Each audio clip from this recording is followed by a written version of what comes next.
시간이 되었습니다. 우리 다 같이 묵도하심으로 2월 11일 수요일 새벽 하나님 앞에 예배드립니다. 존귀하시고 내려오신 우리 주 하나님, 오늘도 주님을 예배하고 모였습니다. 은혜를 사모하오니 주님 은혜를 베풀어 주옵시고 하나님 안에 있는 큰 기쁨으로 충만케 하여 주옵소서. 주께 드려지는 기도와 간구가 응답되어지기를 원하며 하나님으로 배부른 저희를 되도록 은혜 베풀어 주옵소서. 예수님 이름으로 기도드리옵나이다. 아멘. 사도신경 고백드립니다.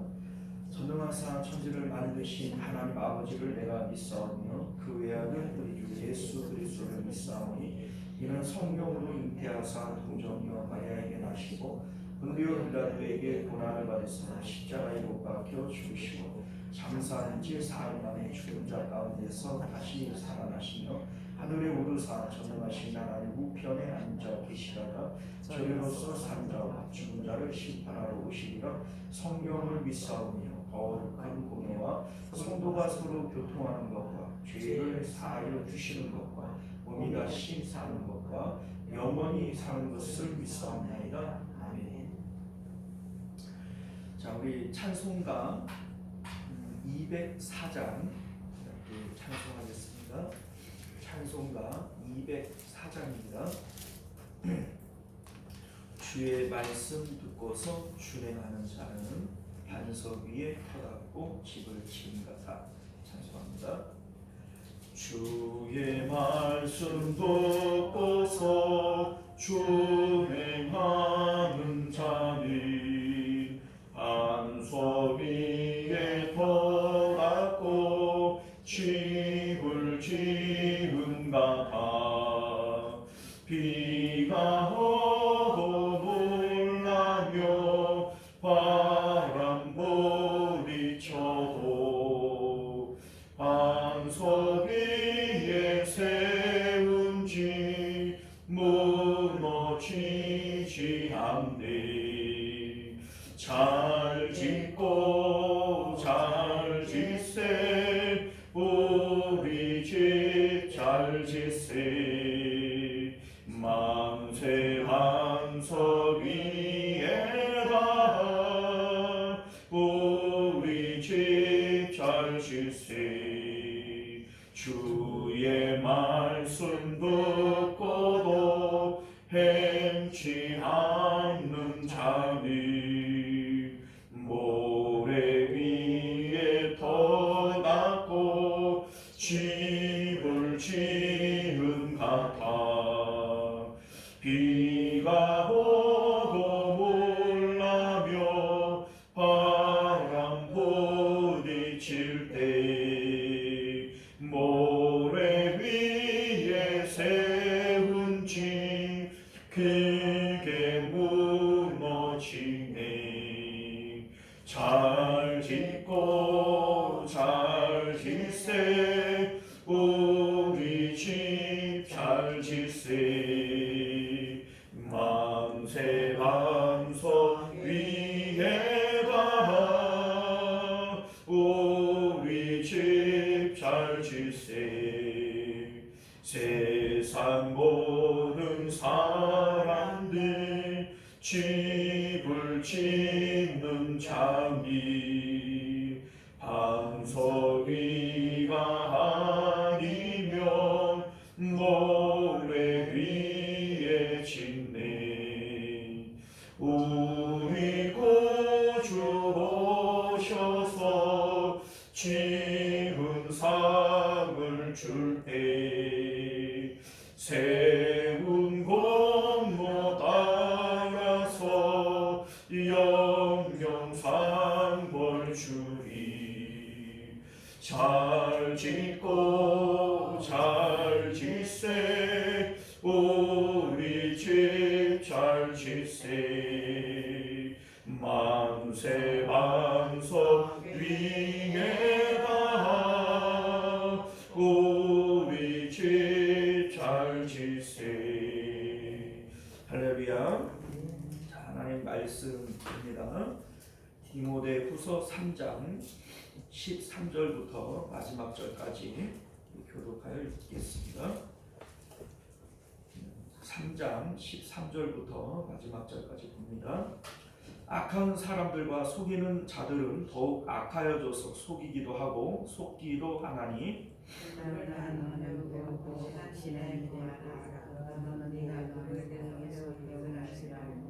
또 어려서부터 성경을 알았나니 성경은 능히 너로 하여금 그리스도 예수 안에 있는 믿음으로 말미암아 구원에 이르는 지혜가 있게 하느니라. 모든 성경을 하나님의 감동으로 된 것으로 교훈과 책망과 바르게 하며 의로 교회에 위하니. 읽겠습니다. 이는 하나님의 사람으로 온전하게 하며 모든 선한 일을 행할 능력을 갖추게 하려 하나. 아멘. 기도합니다. 은혜로우신 우리 하나님, 오늘도 우리가 주의 말씀을 통해서 하나님의 뜻을 분별하여 아는 저희들 되게 하시고 이 땅 가운데 주의 뜻대로 행함으로 열매 맺는 삶을 살아가는 저희들 되도록 은혜 베풀어 주옵소서. 예수님 이름으로 기도드리옵나이다. 아멘. 자, 오늘 우리는요 함께 읽은 본문의 말씀을 중심으로 성도를 지켜주실 두 가지라고 하는 제목으로 하나님 말씀 나누도록 하겠습니다. 성도를 지켜주실 두 가지. 오늘 말씀은요 매우 유명한 본문이죠. 우리 16, 17절이 특히 많이 알려진 이러한 말씀일 텐데 지금 디모데 후서를 우리가 쭉 진행하고 있어요. 이제 거의 뭐 다 됐죠. 이제 4장 한 장 남았는데 전체적으로 이 구조가 어떻게 되어지는지를 좀 파악을 하면 오늘 말씀이 뭘 얘기하고 싶어 하는지를 알게 될 겁니다. 우리 1장 말씀을 보면 이제 사도 바울이 로마 감옥에 2차로 투옥이 되어져 있고 2차 투옥 때에는 사도 바울이 자신이 순교당할 것을 거의 확실시하고 있어요. 이러한 입장에서 이제 디모데와 또 남겨진 교회에 대한 염려를 가지고 이 디모데 후서를 쓰고 있는 겁니다. 이때가 이 기독교에 대한 박해가 아주 극심하게 시작되어지는 이러한 시점이었기 때문에 이러한 환난과 이 박해 가운데 배교하는 일들이 일어나게 되어지는 겁니다. 우리 이제 1장에서는 아시아에 있는 모든 사람들이 나를 버렸다. 그 가운데에 부겔로와 허무게네도 있다. 이런 말씀을 하는데 사도 바울에게도 또 이 말씀을 전해 듣는 이 디모데에게도 부겔로와 허무게네의 이 배교하는 일은 상당히 충격이었던 것 같아요. 왜냐하면 이들이 이름만 대도 알 수 있을 만큼 이제 신실한 사람들이었고 또 에베소 교회 안에 일꾼들이었다 이렇게 볼 수 있는데 환란이 시작되어지자 이들이 사도 바울을 버리는 믿음을 버리는 이러한 일들이 일어나게 되어진 것이죠. 자, 그런데 사도 바울이 이 얘기를 하고 있는 이유는 그들이 뭐 배교한 거에 대해서 뭐 서울 안에 개심 안에 이런 얘기를 하려고 하는 것이 아니고 이제 로마로부터 시작되어진 이 환란과 박해는 디모데가 있는 에베소까지 전해지게 될 것이고 이제 로마의 큰 도시들 이러한 도시들의 이런 환란과 핍박이 몰아닥치게 되어질 겁니다. 이를 위해서 이제 사도 바울은 두려워하지 말아라. 너는 나와 함께 고난받는 일을 두려워하지 말아라. 이렇게 당부하기 위해서 이 말씀을 하고 있는 겁니다. 자, 그래서 2장 말씀을 보면 군인 또 운동 경기자 그리고 농부 이러한 말씀들을 쭉 이어하시는데 이것은 이럴 때일수록 너는 더욱 하나님께 집중해야 된다 이 얘기를 하고 싶은 거예요. 군인은 죽음을 두려워하지 않습니다. 군인은 또 고난받는 것을 두려워해서는 안 돼요. 그러면 군인으로서 일을 할 수가 없는 겁니다. 또한 군인은 자기 생활에 얽매이지 않습니다. 모집한 사람이 모든 사용할 것들을 제공하는 것이 당연한 일이에요. 자, 그래서 농부가 싹을 먼저 박는 것이 마땅한 것처럼 너도 하나님이 주시는 것들에 대해서 그걸 마다하지 말고 그걸 당연히 받아야 될 뿐만 아니라 너는 하나님께 대하여 충성해야 된다. 이 얘기를 하고 싶었던 것이죠. 그리고 우리 이제 2장에 보게 되어지면 한 가지 특이한 것이 있는데 14절과 23절, 24절 이러한 말씀들을 보면 말다툼하지 말아라, 무식한 변론을 버려라, 다투지 말라, 뭐 이러한 말씀들을 계속 언급하고 있단 말이에요. 우리 이제 여기서 사도 바울이 말다툼하지 말아라 라고 얘기하는 사람들이 구체적으로 누구냐면 그 후메네와 빌레도와 같은 영지주의 이단들이란 말이죠. 우리 생각해 보면 목회자인 디모데가 그 영지주의 이단들로부터 그들과 싸우고 그들을 이겨서 교회와 성도를 보호해야 되는 것이 이게 당연한 거 아니냐, 이렇게 우리가 받아들일 수 있지만은 사도 바울은 그 말싸움하지 말아라, 이렇게 당부를 하는 겁니다. 자, 이유가 뭘까요? 그들과 말다툼을 하는 순간에 이겨야 되겠다는 생각이 들어오겠지요. 자, 그러면 마음 가운데에서 경건은 슬그머니 빠져나가 버리는 거예요. 그러니까 네가 그들과 말싸움을 해서 이기는 것보다 더 중요한 게 뭐다? 하나님을 마음에 모시는 경건이다. 그 경건을 지켜야 될 것이지 그 말싸움에서 이겨봐야 그거 무슨 소용이냐, 이러한 의미가 내포가 되어져 있는 것이죠. 자, 왜냐하면 사실 말싸움을 해서 논리적으로 또 그들을 이긴다고 치더라도 그들이 항복하고 돌아와요? 그렇지도 않습니다. 또한 그 뭡니까, 말싸움을 하려고 하는 이제 디모데의 마음 가운데에는 이겨야 된다는 생각이 들어와 버리면 마음을 다하고 목숨을 다하여 하나님 사랑하는 이 마음, 경건의 마음은 물 건너가 버리는 거죠. 그리고 사실 하나님의 말씀은 이게 맞나 틀리나 이거를 증명하고 설득하고 그들에게서 인정받고 이렇게 할 필요가 없어요.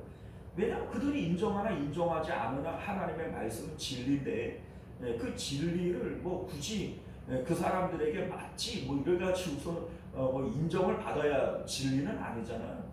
그러니까 너는 말씀을 그냥 선포하면 된다, 이렇게 말씀하고 있는 것임을 믿으실 수 있기를 바랍니다.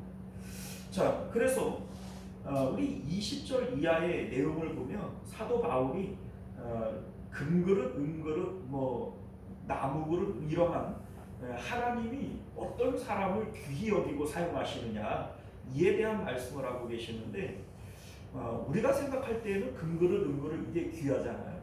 그런데 하나님은 아니시라는 거예요. 하나님이 귀하게 사용하시는 것은 깨끗한 사람을 사용한다는 겁니다. 이게 왜 깨끗한 사람을 사용을 하냐면 사실은 이 내용은 디모데 전서에서 나오는 마음의 청결과 관련이 있는 거예요. 마음의 청결이 선한 싸움이고 선한 싸움의 목적은 하나님을 만나기 위한 거예요. 하나님을 만나고 하나님과 연합되어지면 하나님은 그 사람을 쓰는 겁니다. 지푸라기 하나라도 하나님이 사용을 하실 때 능력의 지팡이로 쓰여지는 것처럼 하나님께서는 깨끗한 사람과 연합되어지고 그 사람을 귀하게 사용하시는 것이다. 사도 바울은 그렇게 말씀하는 겁니다. 자, 그래서 뭐 후메네오와 빌레도 같은 뭐 이러한 영지주의자들과 말싸움하고 그래서 이기고 이러한 것들은 아무 가치가 없는 거예요. 왜냐하면 마음 가운데 경건을 유지하고 하나님과 연합되어지면 하나님께서 일을 하시는 것이지 네가 하는 게 아니다. 이러한 입장에서 말씀하고 있는 것임을 믿으실 수 있기를 바랍니다. 자, 우리 3장을 넘어와 보면요, 3장의 주된 내용은 이런 거예요. 성도가 선한 싸움을 통해서 마음의 경건을 유지하는 거, 사도 바울은 디모데에게 이게 제일 중요하다, 이 얘기를 한 거 아니겠어요?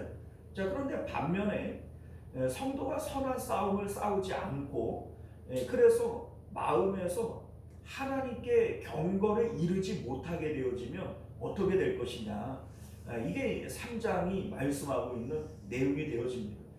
우리 3장 2절에서 4절까지의 내용을 보면 이게 이제 성도라고 부르기도 민망할 만큼 세상 사람들도 이렇게 악하지 않아요. 세상 사람들로 놓고 봐도 2절에서 4절까지 나오는 내용은 인간 말종들이에요. 자, 그런데 왜 성도라고 하는 이름을 가지고 이러한 모습들이 나타나게 되어지느냐? 이유는 경건에 힘쓰지 않기 때문에요. 선한 싸움을 싸우지 않기 때문입니다. 자, 성도가 선한 싸움을 싸우지 않고 마음은 비어있고 하나님은 마음에 채워지지 않을 때 이때가 귀신이 제일 좋아하는 상태다, 이 얘기입니다. 우리 이제 2절에서 4절까지에 나오는 이 내용은 말세에 고통하는 때예요. 여기서 말하는 이 고통하는 때라고 하는 이 용어가 그 마음 가운데 악한 것이 있으므로 그 사람이 지금 고통하고 있는 상태라는 겁니다. 그러니까 자기가 고통스러우니까 나타나는 행위도 어때요? 악하게 나타나는 거예요. 자, 이게 이제 결국은 하나님으로 마음을 채우지 못하는 공허 가운데에서 나타나는 행위라는 겁니다. 자, 우리 이제 세상에 있는 것들로라도 우리 마음을 채우게 되어질 때 사람은 선해집니다. 왜냐하면 만족이 있기 때문이죠. 자, 이를테면 여러분들 생각을 해봐요. 우리 이제 뭐 집에 경사가 생기면 사람이 후회지잖아요. 막 떡을 돌리고 뭐 사람들에게 한턱을 쏘고 뭐 밥을 사주고 막 이러잖아요. 왜 그래요? 내 마음이 채워졌다는 거예요. 내가 원하는 일들이 이루어짐으로써 지금 내 마음이 채워졌고 기쁘다는 겁니다. 자, 그러면 이 사람은 선한 행동을 해요? 악한 행동을 해요? 선한 행동을 해요. 자, 그런데 성도는 세상에 있는 것들에 대해서는 죽는 자들이에요. 왜냐하면 우리 십자가 복음은 우리 마음이 세상을 떠나자는 것이고 세상을 빠져나가자는 거잖아요. 그러니까 세상에 대해서는 죽은 자와 같이 되어지는 것이기 때문에 세상에 대해서는 마음이 비어 있는 거예요. 자, 그런데 우리가 마음을 비우는 것은 비우기 위한 목적인가요? 채우기 위한 목적인가요? 하나님으로 채우기 위해서 비우는 것이지 비워두는 게 목적은 아니에요. 자, 그런데 마음은 비워놓고 하나님으로는 못 채웠어요. 그럼 어떻게 될까요? 이게 악해지는 거예요. 공허가 생기고 또 그 이제 뭡니까? 이 세상을 향한 더 흡인력이 생기게 되어지는 것이고 집착이 생기게 되어지는 이러한 모습들이 되어지는 거죠. 그 가운데 이제 사람의 악함이 나타나게 되어지는 겁니다. 자, 우리 이제 그 6절 이하를 보면 이들이 그러면 왜 하나님께 진리에 이르지 못하느냐? 이들은 그 우리 어리석은 여자들에 대한 얘기를 하는데 이 어리석은 여자들이 진리에 대해서 알고 싶어서 늘 배워요. 근데 배우는데 진리에는 끝끝내 지식에 이를 수 없다. 이렇게 7절에 말씀을 합니다. 이유가 뭐냐면 지식을 얻기 위해서 진리에 이르기 위해서 사람들에게 배워요. 근데 누구한테 배워요? 이단한테 배워버려요. 그래서 그 집에 가만히 들어가서 어리석은 여자를 유인하는 사람들이 있다. 이렇게 얘기를 할 때 그 이제 집에 가만히 들어가는 자들은 그 이단들을 얘기하는 것이고 또 어리석은 여자들은 그들로부터 배우는 사람들을 얘기하는 거예요. 그렇게 되어질 때 7절을 보면은 많이 배우기는 하지만 끝끝내 지식에 이르지는 못하죠. 그 이유가 뭡니까? 엉뚱하고 잘못된 것을 배우기 때문에 그래요. 자, 그래서 우리 이제 13절을 보면 악한 사람들과 속이는 자들은 더욱 악하여져서 속이기도 하고 속기도 해요. 이러한 일들은 세상의 풍조입니다. 이런 일들이 일어나는 것이 이상한 일도 아니고 이거를 기이 여길 필요도 없어요. 그러니까 사도 바울이 이러한 일들을 좀 주목하여 보게 되어지면 마음에 상당히 자괴감들이 일어날 수 있어요. 자, 왜 그러냐면 그 뭡니까?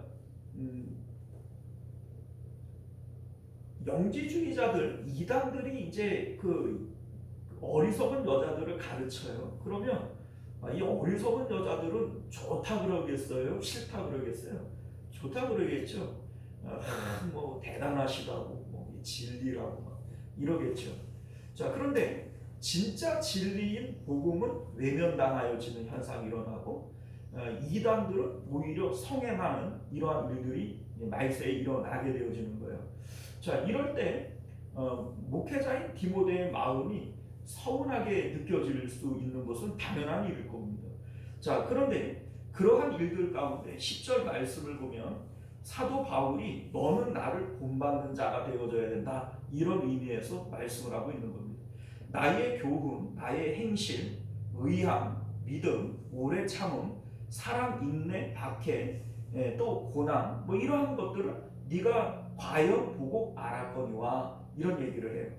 자, 그러니까 사도 바울로부터 지금 디모데는 배웠단 말이에요. 근데 사도 바울은 지금 어떻게 돼 있어요? 로마 감옥에 갇혀서 죽을 날을 기다리고 있어요. 자, 그러니까 이제 디모데가 생각해 볼 때, 이단들은 점점 잘 되고 있고 사람들에게 박수갈채를 받고 있고, 뭐 이런 입장이잖아요. 그 어리석은 여자들로부터 그 이제 환영을 받고 있는 거 아닙니까? 자, 그런데 디모데가 소외되고 있지만은 그거 잘못된 게 아니라는 거예요. 네가 나로부터 배웠는데 나는 지금 어떻게 되겠어요? 로마 감옥에 갇혀 있고 죽을 날을 기다리고 있고, 그런데 이러한 일들이 잘못된 일이 아니라는 겁니다. 그러니 네가 진리를 지키고 살아가게 되어질 때 외로운 일들이 있다 할지라도 그게 잘못된 일이 아니고 너는 그 진리를 지켜야 하는 것이다, 이러한 의미에서 말씀하고 있음을 믿으시기를 바랍니다. 우리 14절 말씀을 보면요, 사도 바울은 이제 자신이 순교를 당하고 난 이후에 남겨질 디모데를 걱정하며 이 말씀을 하고 있는 거예요. 자, 그래서 이제 디모데는 스승인 바울로부터 말씀을 배웠고 또 훈육을 받았고 정신적인 큰 의지처가 되어주고 있어요. 그런데 사도 바울은 이제 순교당해서 없어질 거예요. 이 세상에 없어지는 거예요. 자, 그러면 이 상황 가운데 디모데의 영적 외로움은 훨씬 더 커질 수 있겠죠. 자, 그런데 사도 바울은 이 오늘 우리가 읽은 14절 이하에 너 염려할 거 없다, 이 얘기를 하고 있는 겁니다. 왜냐하면 사도 바울은 없어지지만 너를 지켜줄 이들이 있다, 이 얘기죠. 누가 너를 지켜줄 것이냐. 우리 14절을 보면요, 그러나 너는 배우고 확실한 일에 거하라. 너는 네가 누구에게서 배운 것을 알며, 이렇게 얘기를 해요. 자, 그러니까 사도 바울로부터 복음을 배웠어요. 이 복음은 십자가 복음인데 날마다 십자가를 생활하고 있을 때 반드시 약속을 따라서 성령님이 그 마음 가운데 주어지게 되어져 있어요. 성령님은 우리가 마음으로 체험하는 것이지 말씀, 성경 공부를 통해서 우리가 배우는 게 아니에요. 자, 그러니까 사도 바울이 네가 나한테 복음을 배우고 실질적으로 성령을 체험했지 않느냐, 그 체험한 성령, 그것을 통해서 네가 확신을 했을 것인데 그 확신한 것에 거해야 된다, 지금 이 말씀을 하는 겁니다. 자, 그러니까 이 당시는 성경이, 신약 성경은 아예 쓰여지지 않은 상태예요.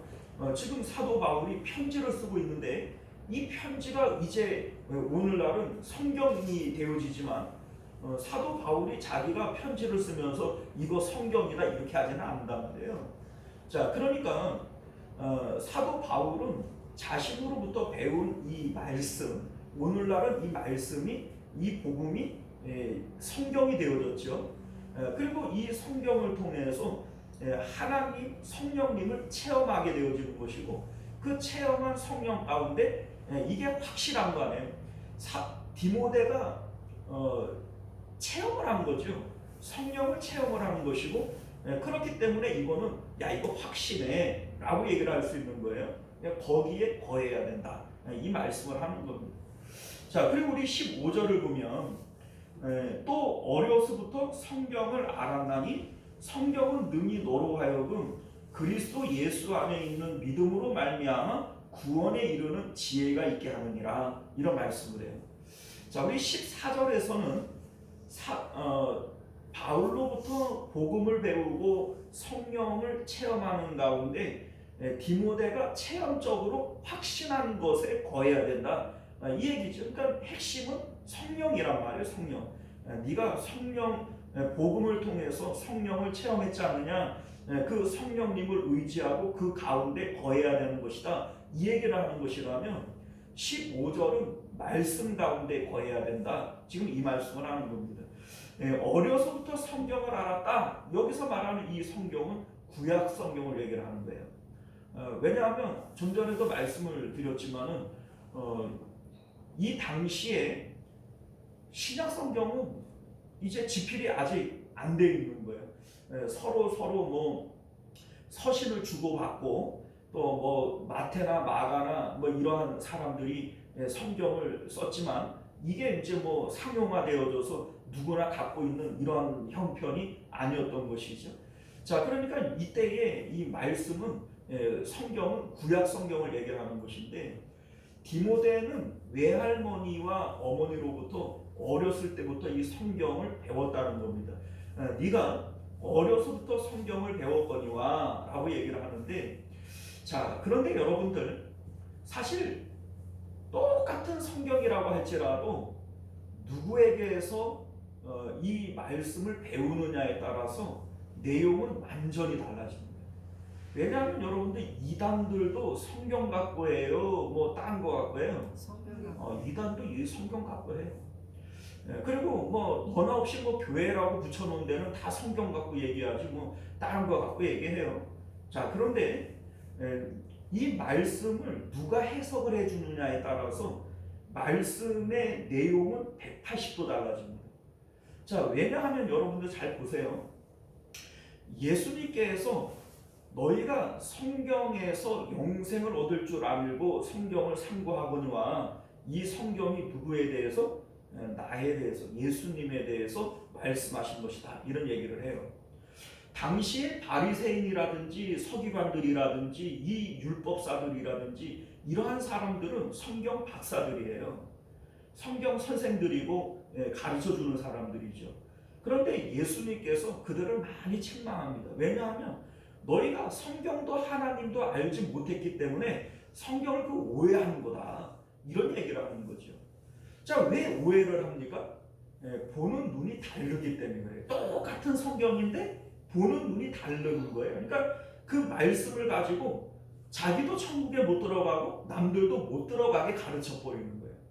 그러니까 분명히 재료는 성경인데 이 성경을 가지고 구원에 이르러요, 못 이르러요. 그러니까 이 말씀을 누구에게서 배우느냐에 따라서 이 말씀의 내용은 180도 달라지는 겁니다. 사실 사도 바울도 예수님을 알기 전에 바리새인 중에 바리새인이다, 내가 율법으로는 내가 가말리엘 문화에서 엘리트에서 내가 배웠다, 이런 얘기를 하는데, 그 당시에 바울은 그 많은 성경 지식을 가지고 교회를 박해했어요, 교회를 위해서 일했어요? 교회를 박해했어요. 그러니까 똑같은 성경을 가지고 알고 있지만은 그 당시에 바울은 그 성경을 몰랐던 거예요. 그러다가 다메섹 도상에서 예수님을 만나고 난 다음에 바울이 알고 있는 구약의 많은 성경 지식들이 다시 예수님의 십자가를 통해서 재정립되어지게 되어지죠. 그러면서 우리가 잘 알고 있는 로마서라든지 갈라디아서라든지 이러한 내용들을 보면 사도 바울이 구약을 꿰고 있는 그 많은 구약의 성경 지식들이 이게 이렇게 해석되어지는구나 라고 하는 것을 우리가 배우게 되어진단 말이죠. 자, 그러니까 오늘날 우리들이 구약 성경을 해석하는 것은 사실은 사도 바울이 해석을 해준 내용이에요. 그러니까 여러분들 똑같은 성경이라도 누구에게서 배우느냐에 따라서 이게 천차만별입니다. 천차만별이에요. 자, 그런데 여러분들 디모데는 어려서부터 구약 성경을 배웠어요. 그리고 사도 바울을 만나서 구약 성경을 다시 해석을 받았어요. 그래서 이 구약에서부터 내려오는 이 말씀이 어떤 의미인지를 디모데는 이제 잘 알고 있는 거예요. 자, 이러한 상황 가운데에서 너는 그 말씀을 붙들어야 된다. 이 말씀을 하고 있는 것이죠. 자, 여러분들 생각을 해보세요.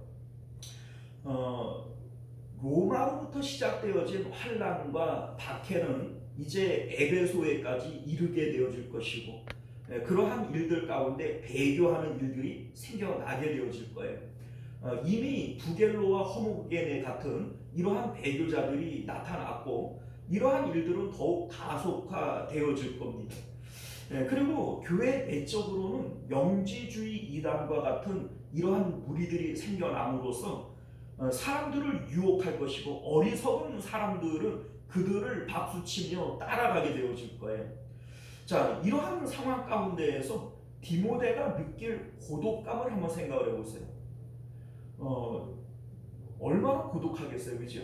그냥 우리 이제 엘리야가 나만 남았습니다, 이런 얘기를 할 때 그 엘리야 같은 불의 선지자도 영적인 외로움을 느껴야 안 느껴요?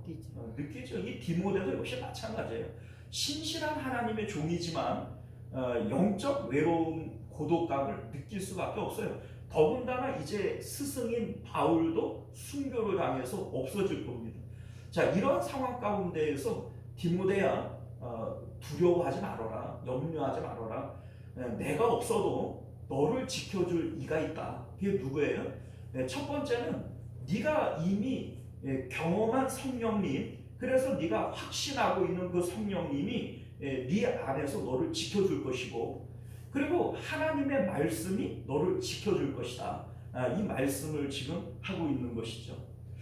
자, 우리 16절 말씀을 보면요, 모든 성경은 하나님의 감동으로 된 것으로 교훈과 책망과 바르게 함과 의로 교육하기에 유익하다, 이런 말씀을 해요. 자, 다시 말해서 이 말씀의 의미는 성경은 살아있다는 거예요. 살아있는 인격체이다, 이 얘기를 하고 싶은 겁니다. 자, 우리 이제 여기에 하나님의 감동으로 된 것이라고 되어져 있는데, 이거 헬라어 원문을 보게 되어지면 이 문장을 직역을 하면 하나님께서 호흡하시는 것으로서 이렇게 되어 있어요.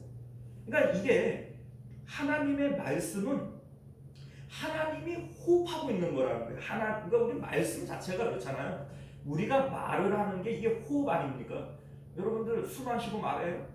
말하는 것 자체가 우리의 숨을 내뱉으면서 요 혀와 입 모양을 만들므로써 이 호흡이 빠져나가면서 이 말이 만들어지는 거 아니겠어요? 자, 그러니까 하나님의 말씀이 하나님의 호흡으로 되어진 것이다. 그러니까 하나님이 살아계시고 하나님의 살아계신 말씀이다. 지금 이 얘기를 하고 있는 겁니다. 자, 그래서 우리 이제 잘 아는 그 히브리서 4장 12절 말씀도 이렇게 얘기를 하잖아요. 하나님의 말씀은 살아있고 활력이 있어 좌우의 날선 검보다도 예리하여 혼과 영과 관절과 골수를 찔러 쪼개기까지 하며 또 마음의 생각과 뜻을 판단한다, 이런 얘기를 해요. 자, 오늘 이 16절에 나오는 말씀도 동일한 거예요. 하나님의 말씀은 살아있고 그래서 교훈과 책망과 바르게 함과 의로 교육하고 있다라고 하는 얘기고요. 히브리서 4장 12절도 하나님의 말씀은 살아있고 활력이 있어서 너희의 영과 혼과 관절과 골수를 또 마음의 생각과 뜻과 판단을 하나님께서 주장하신다, 이 얘기를 하고 있는 거죠. 자, 그러니까 하나님의 말씀은 살았어요, 죽었어요? 살아있는 거예요. 그러니까 우리가 이거를 인정을 안 하니까 문제인데, 하나님의 말씀이 살아있다라고 하는 것을 우리가 인정을 하게 되어진다면요, 이 말씀이 우리를 지키는 거예요. 이 말씀은 살아있고 능력이 있어요. 그래서 우리가 이 말씀을 의지하게 되어질 때 하나님의 말씀은 살아있는 유기체로서 우리를 지키고 보호하고 우리의 생각과 마음과 뜻을 하나님께서 변화시키시는 이러한 능력을 갖고 있다는 겁니다. 자, 그러니 네가 사도 바울 자신이 없다고 손치더라도 복음을 통하여 네가 성령을 체험하고 그 체험한 것을 확신하고 있지 않느냐, 그 성령 가운데 거해야 한다. 이게 14절의 말씀인 거고 15절 이하의 이 말씀은 네가 어렸을 때부터 이 성경을 배웠지 않느냐, 이 말씀은 살아있는 거다. 이 살아있는 유기체인데 네가 이 말씀을 의지하며 말씀이 너를 지킬 것이다. 이 얘기를 지금 하고 있는 것임을 믿으실 수 있기를 바랍니다. 우리 17절 말씀을 보면요, 이는 하나님의 사람으로 온전하게 하며 모든 선한 일을 행할 능력을 갖추게 하려 합니다. 이런 얘기를 해요. 자, 여기 이제 하나님의 사람이라고 되어져 있는데 하나님의 사람이 누구예요? 하나님의 것, 하나님의 사람, 이 하나님 거란 얘기죠. 자, 그런데 말씀을 얘기를 하고 왜 하나님의 사람이라고 얘기를 했냐면 하나님의 말씀을 지키는 자라야 하나님의 것이 되어져요. 요한복음 14장 23절을 보게 되어지면 예수님이 이런 말씀을 합니다.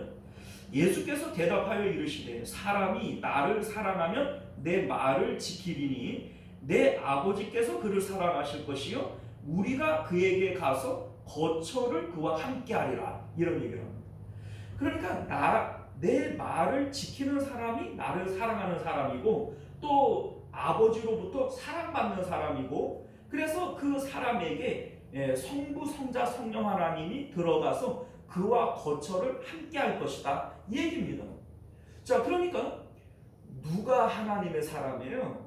하나님의 말씀을 지키는 사람이 하나님의 사람인 거예요. 자, 그러니 나는 하나님을 믿네, 하나님을 사랑하네, 암만 입으로 떠들어 봐야 하나님의 말씀을 지켜 행하기를 게을리하는 사람은 하나님의 것이 될 수 없습니다. 그러니까 네가 하나님의 말씀, 성경을 인격적으로 대우하고 그 성경을 네 마음 가운데 모시게 되어지면 하나님도 너와 함께 할 것이고 너를 보호할 것이다. 이 얘기를 지금 하고 있는 것임을 믿으실 수 있기를 바라요. 사랑하는 성도 여러분, 이제 말씀을 맺도록 하겠습니다.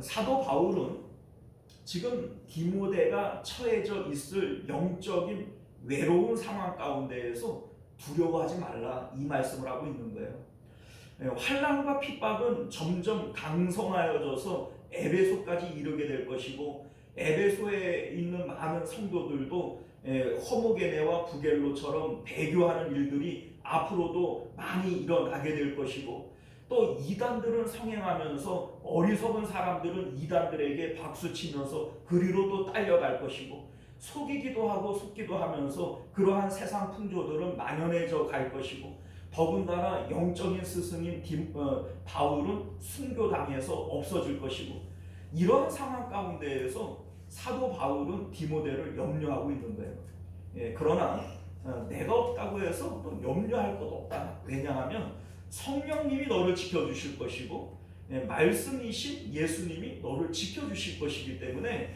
너는 하나님을 의지하고 또 성령님을 의지하고 말씀을 의지하며 말씀이 능히 너를 지킬 줄을 믿어라. 이 얘기를 하고 있는 것임을 믿으시기를 바랍니다. 기도합니다. 은혜로우시고 자유로우신 우리 주 하나님, 오늘도 우리에게 주시는 하나님의 귀한 말씀을 통해서 이 세상은 외롭고 성도가 경건하게 살려면 많은 박해가 따라오는 것도 사실이지만 우리는 두려움 없이 주님을 따라갈 수 있는 것은 성령 하나님이 우리를 지키실 것이고 하나님의 말씀이 살아있는 유기체로서 우리를 지키실 것이기 때문입니다. 우리 하나님, 이 말세 때에 성령을 더욱 의지하고 하나님의 말씀을 의지할 수 있는 저희들 되도록 은혜 베풀어 주옵소서. 거룩하신 우리 주 예수님 이름으로 간절히 기도드리옵나이다. 아멘. 주기도문으로 예배 마칩니다. 하늘에 계신 우리 아버지여 이름이 거룩히 여김을 받으시오며 나라가 임하시오며 뜻이 하늘에서 이룬 것 같이 땅에서도 이루어지이다. 오늘 우리에게 일용할 양식을 주시옵고 우리가 우리에게 죄 지은 자를 사하여 준 것 같이 우리 죄를 사하여 주시옵고 우리를 시험에 들게 하지 마시옵고 다만 악에서 구하시옵소서. 나라와 권세와 영광이 아버지께 영원히 있사옵나이다. 아멘. 자, 우리 계속해서 함께 기도하실 때 말씀을 기억하시며 기도하시기를 바랍니다. 은혜로우시고 자비로우신 우리 하나님, 오늘도 우리가 주님 앞에 나와 아버지여 말씀 배우고 또 예배하며